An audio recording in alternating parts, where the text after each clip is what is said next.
Hello everyone, and welcome to my bold and beautiful official channel.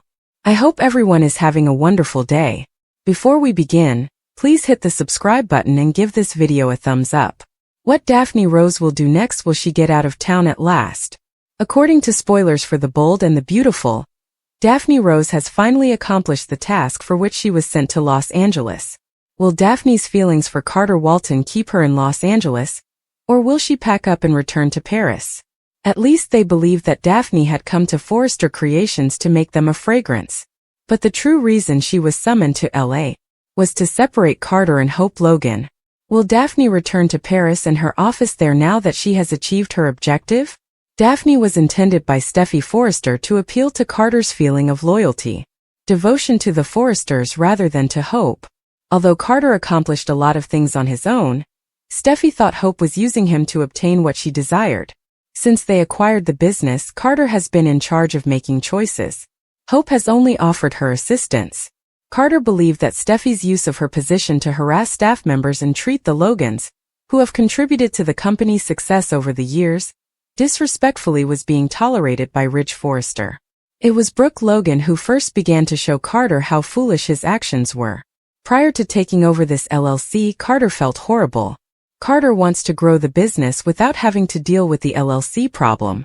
But Ridge and Eric Forrester shot him down. They had been blaming Hope every day.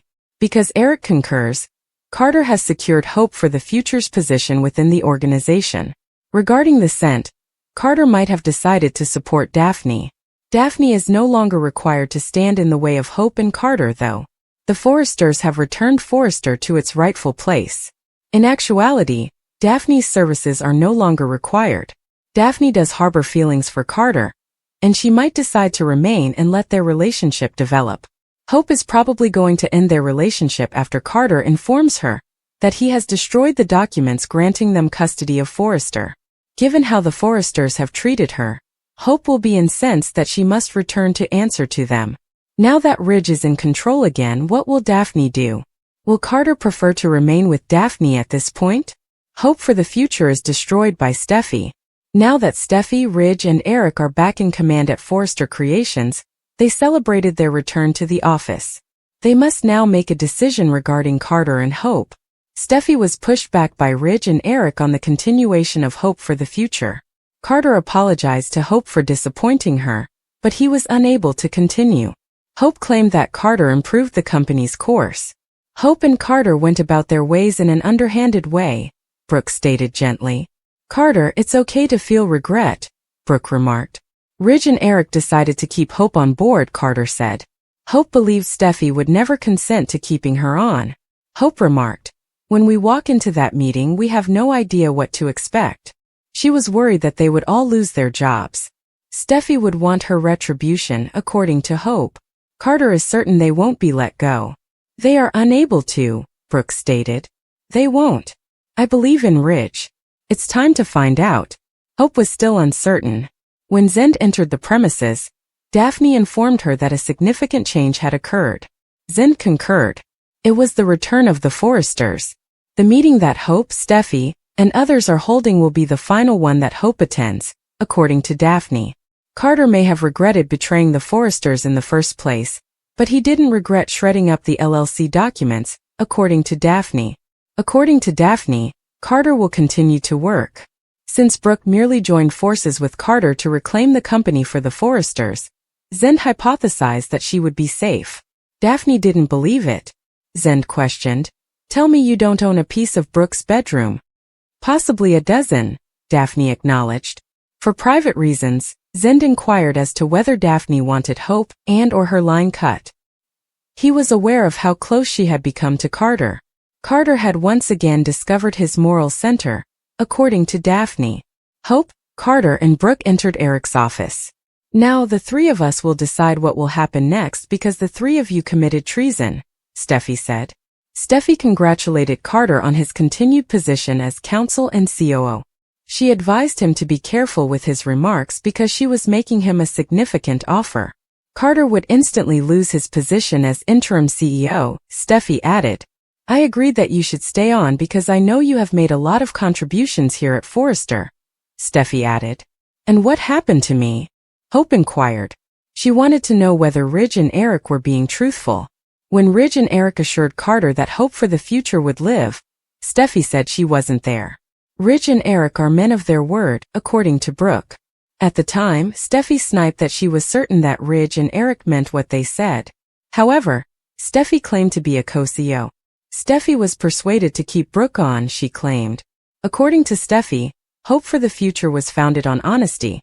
But when she and Carter attempted to take over the business, Hope did the exact opposite. According to Steffy, hope for the future's message was neither current nor pure.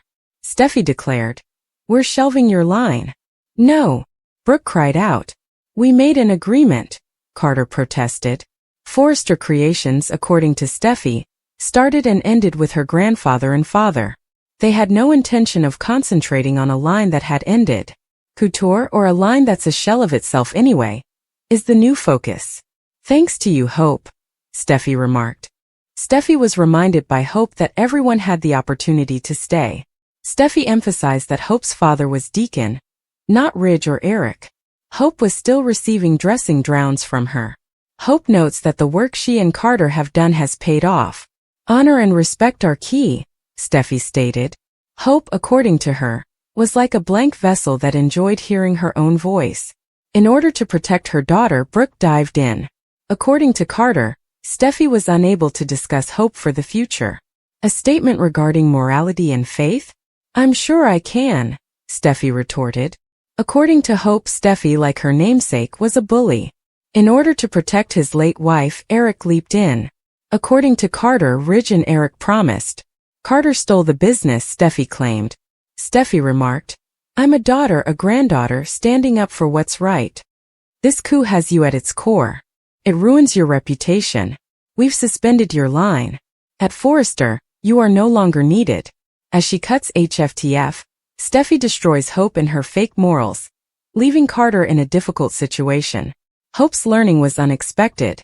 After Carter returned Forrester, Sheila was ecstatic to meet Luna, her new granddaughter. At Forrester Creations, Steffy, Ridge, and Eric raise their cups in toast to their return. According to her, they must now determine if Carter, Hope, and Brooke can stay with the corporation, or if they must pay for their crimes.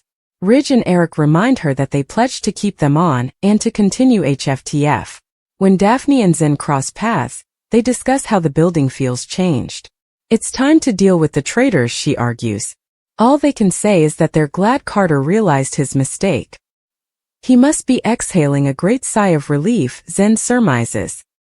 "He will remain with little resentment." What will happen to Brooke and Hope is the question. Since Brooke only accepted the position to intimidate Carter, he is certain that she is secure. She has also been significant and believes Daphne has some of Brooke's bedroom furnishings. She has 12. Although Brooke could be secure, she is unsure about Hope. Reminding her that he is the designer of HFTF, he assumes she wants Hope cut out. She wants nothing negative to happen to him. He understands that she has feelings for Carter. She believes Carter is far more deserving than Hope. Carter tells Hope that he's glad she's in the design office. He simply couldn't continue doing what he was doing. She informs him that all he did was plant the seeds of what might occur when courageous actions are taken. According to her mother, they approached it in a dishonest manner. She can see why Carter's actions are haunting him. Hope is reminded by Carter that the Forresters decided to retain HFTF. She is certain that although Ridge and Eric could have consented to that, Steffy will not. Brooke disagrees with Hope's belief that they may all be canned. Her daughter is certain that Steffy will seek retribution. That won't happen, Carter and Brooke reiterate. They trust Ridge. According to Carter, this is how things should be. Steffy claims that all three of them committed treason, therefore they will now determine what to do. Steffy declares she will never forget their betrayal and chastises them for it. According to Eric, they must proceed for the benefit of the business. Less giving, Steffy acknowledges that her father and grandfather can sympathize with Carter, because they too have been unlucky enough to fall in love with the Logan. Although she is aware that Hope deceived Carter, she will allow him to regain his roles as COO and attorney.